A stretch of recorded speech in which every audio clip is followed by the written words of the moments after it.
నమస్కారం అమ్మా. నమస్తే. మన రాష్ట్రంలో అభివృద్ధి ఎలా సాగుతుందా? డెవలప్మెంట్ అంటే రాజధాని లేదు ముందల. రోడ్ల పరిస్థితి అధ్వాన్నంగా ఉంది. చదువుకున్న వాళ్ళకి ఉద్యోగాలు అయితే లేవు. పంటలకు అన్ని పంటలకి గిట్టుబాటు ధరలు లేవు. అదేవిధంగా తీసుకుంటే ఇప్పుడు రైతుల పరిస్థితి ఎలా ఉందంటారు? ఇప్పుడు తుఫాన్ వచ్చింది ప్రధానంగా, చాలా వరకు రైతులు పంట నష్టపోవడం జరిగింది. సంబంధించినంత వరకు చంద్రబాబు గారి హయాంలో అయితే రైతులకు పంట నష్టపోతే సబ్సిడీ కొంత రుణాలు ఇచ్చేవాళ్ళు. అదేవిధంగా పంట ఎలా ఉన్నా కొనుక్కునే పరిస్థితి ఉండేది. ఇప్పుడు ఎలా ఉంది పరిస్థితి? ఇవాళ తేమ శాతం పేరుతోటి ప్రొక్యూర్మెంట్లోనే తేడా ఉందండి. 3% అదనంగా వేస్తున్నారు మిల్లర్స్. ప్రతి సంవత్సరం కూడా అమ్మకంలోనే మోసపోవాల్సి వస్తుంది రైతు. అసలు మద్దతు ధరల నిర్ణయమే అన్యాయంగా ఉంటుంది. మామూలుగా సెంట్రల్ గవర్నమెంట్ నిర్ణయించిన రేట్లు, వాటి రేట్లకు కూడా కొనట్ల. తేమ శాతం పేరుతోటి అన్యాయాలు బాగా జరుగుతున్నాయి. అందరికీ రైతులు ఓవరాల్గా అందరూ నష్టపోతున్నారు. అదేవిధంగా చూసుకుంటామో ఇప్పుడు వచ్చేసరికి ప్రధానంగా రైతులకు అండగా ఉంటామని చెప్పి రైతు భరోసా కేంద్రాలు తీసుకొచ్చారమ్మా. రైతు భరోసా కేంద్రాల వల్ల రైతులకి ఏమన్నా లాభం జరుగుతుందా? ఏం ఉపయోగం ఏం కనపడలేదండి. దానివల్ల అదనపు ఇన్వెస్ట్మెంట్ తప్పిస్తే మాకైతే అంత ముందే బెటర్ అనిపించింది. అదేవిధంగా తీసుకుంటే ఇప్పుడు వచ్చేసరికి రైతులకి ప్రధానంగా ఈ యొక్క పంట పాడైపోవడానికి గల కారణం ఏమంటారు? ఇప్పుడు తుఫానులు రావటం వల్ల పంటలు పాడైపోతున్నాయి, చాలా వరకు పంటలు పాడైపోతున్నాయి. దీనికి కారణాలు ఏమంటారు? నష్టాలు జరుగుతుంటాయి కదా. అయితే గవర్నమెంట్ నుంచి వచ్చే సహకారం ఇవ్వాలి. అదే ప్రధానంగా ఇప్పుడు చూసుకుంటే అమ్మ, చాలా వరకు రైతులు వచ్చేసరికి ఈ యొక్క పంట నష్టపోవటానికి కారణం ఏంటంటే డ్రైనేజ్ వ్యవస్థ సరిగ్గా లేదు మాకు. డ్రైనేజ్ వ్యవస్థ వల్లే వాటర్ వెనక తన్నేసి చాలా వరకు పంట నష్టపోతుంది అంటున్నారు. ఆ విధంగా చూసుకుంటే ఇప్పుడు వచ్చేసరికి పంటకు తగ్గిన ఎలా కొనుక్కోవడానికి కూడా వీలైన పరిస్థితిలో ఉందంటున్నారు రైతులు. దాని మీద మీరు డ్రైనేజ్ వ్యవస్థ లేకపోవటం వల్లనే కొంత మురుగులు ఆగపోవటం, పల్లపు చేలు అయిపోవటానికి అదే కారణం మెయిన్. అయితే 2 daysలోనే తుఫాను డెక్కేసింది. ఇప్పుడు కూడా లోపల చేలు బురదగానే ఉన్నాయి. డ్రైనేజీలు ఉంటే కొంత బెటర్గా ఉండేది. కొనుక్కోవడానికి వీలుగా ఉంటుంది. అసలు కొనుక్కోవడానికి వీలుగా ఉండేది. ఈ ప్రొక్యూర్మెంట్ అది మాత్రం ఒకేలా మొక్క మొలిసినా కొనాలి.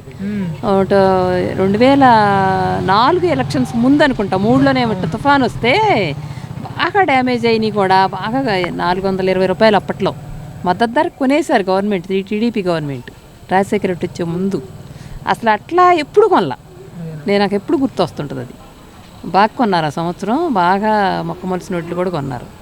ఇప్పుడు అసలు ఆ క్వాలిటీలు కొంటలేదు, కొన్న రేట్లు రావట్లే ముందర. అదేవిధంగా తీసుకుంటే ఇప్పుడు వచ్చేసరికి రైతులకు అండగా ఉండటం కోసం రైతులకి 3వ పంటకు కూడా నీళ్లు రావాలనే ఉద్దేశంతో చంద్రబాబు గారి హయాంలో పోలవరం ప్రాజెక్ట్ స్టార్ట్ చేశారు. పోలవరం ప్రాజెక్ట్ లేట్ అవుతుందని చెప్పి పట్టిసీమ తీసుకొచ్చారు. ఆ పట్టిసీమ నుంచి కూడా సరిగ్గా నీళ్ళు అందని పరిస్థితి ఏర్పడుతుంది. ఇప్పుడు పట్టిసీమ నుంచి కరెక్ట్ సమయంలో నీళ్ళు కనుక ఇచ్చినట్టయితే ఇప్పుడు తుఫాను బాల నుంచి రైతులందరూ గట్టెక్కేసేవాళ్ళు అంటున్నారు. దాని మీద మీరేమంటారు? అవునండి, జూన్ నెలలో నీళ్ళు ఇస్తే నవంబర్లో ఆఖరికల్లా అయిపోతాయి మనకి కోతలు. నవంబర్ కాకుండా ఇప్పుడు డిసెంబర్ చివరికంటా కూడా కోతలు వస్తున్నాయి అన్నమాట. ఇదే పోలవరం ప్రాజెక్టుకు సంబంధించినంత వరకు 2 ఇరిగేషన్ మినిస్టర్లు పనిచేశారమ్మ. ఒకళ్ళు వచ్చేసరికి అనిల్ కుమార్ యాదవ్ గారు, ఒకళ్ళు వచ్చేసరికి అంబటి రాంబాబు గారు. అసలు ఈ పోలవరం గురించే మాట్లాడలేదు. దాని మీద మీరేమంటారు? సెంట్రల్ గవర్నమెంట్ సహకారం లేదు. వాళ్ళు ఈ కేసులు మొలని వీడి నూరు ఇప్పుడు ఇంకా దాంతో ఇంకా పోలవరం ఇంకా మనం ముసలాళ్ళమే మనం చచ్చిపోయేదాకా పోలవరం కట్టడాడు. అదేవిధంగా చూసుకుంటే ఇప్పుడు వచ్చేసరికి 3 రాజధానులు అన్నారు. ప్రధానంగా వాళ్ళు అన్నట్టుగానే 3 రాజధానులు డెవలప్ చేసినా లేదు, చంద్రబాబు గారు స్టార్ట్ చేసినటువంటి రాజధానులు కడతాడా? ఒక్క రాజధాని కట్టలేదు ఇంతవరకు. కాస్త కట్టడాలని సగంలో ఆపేసాడు కదా. వెంచర్లు అవన్నీ కూడా తుప్పలు మొలిసేసినాయి. దాదాపుగా సగం పూర్తి అయిపోయిన కట్టడాలు కూడా ఆపేసాడు కదా. ఇదంతా ఎంత పబ్లిక్ భరాంచాల్సిందే కదా ఇదంతాను. అదేవిధంగా చూసుకుంటే ఇప్పుడు వచ్చేసరికి ప్రధానంగా నిత్యావసర వస్తు ధరలు కూడా బాగా పెరిగిపోయినాయి. సంబంధించినంత వరకు రైతులు కానివ్వండి, మధ్యతరగతి వారు, పేదవారు ఎలా బతకాలని చెప్పి ఆలోచించే పరిస్థితి. వచ్చిన దగ్గర నుంచి సీఎం అయిన వెంటనే నేను 3,000 రూపాయలు చేస్తా అన్నారు పెన్షన్. దాని దఫాల వారీగా తీసుకొచ్చి ఇప్పుడు 2,750 రూపాయలు అంతే ఇస్తున్నారు. దాని మీద మీరు ఎక్కేదాకా ఒక మాట, ఎక్కినాక ఒక మాట. 2,250 చేసినట్టున్నాడు ఫస్ట్ టైం. 750 నడుస్తుంది. అదేవిధంగా తీసుకుంటే ఇప్పుడు వచ్చేసరికి ప్రధానంగా జగన్ గారి పాదయాత్ర సమయంలో చేసినటువంటి హామీల్లో ఒకటి వచ్చేసరికి నాకు కనుక ఎక్కువ మంది ఎంపీ స్థానాలను ఇస్తే కేంద్రం మెడవంచి అయినా సరే ప్రత్యేక హోదా తీసుకొస్తానన్నారు. మద్యపాన నిషేధం చేస్తే తప్ప మళ్ళీ ఎలక్షన్లో ఓట్లు అడగడానికి రానన్నారు. ఈ రెండు ఏమైనా చేశారంటారా? ఎలా ఉంది పరిస్థితి? మద్యపాన నిషేధం ఎవరు చేయట్లేదండి. ఇప్పుడు గవర్నమెంట్లు నడిచేదే మద్యం ఆదాయం, ఎక్సైజ్ ఆదాయం మీద నడుస్తున్నాయి. ఇప్పుడు ఈ సబ్సిడీ బియ్యానికి ఇచ్చినా ఇంకోటి ఇచ్చినా జనాలు తాగబోయించి మెయిన్ ఇన్కమ్ ఎక్సైజ్ మీద ఆధారపడుతున్నారు. అది చాలా దారుణం. ఎవరైనా సరే, ఎవరున్నా సరే ఎక్సైజ్ మీద ఆధారపడి ఈ సబ్సిడీ పథకాలు అవన్నీ కూడా జనాల నుంచి పెంచడమే కదా, అది తాగుబోతాళ్ళ నుంచి సంపాదించడమే కదా.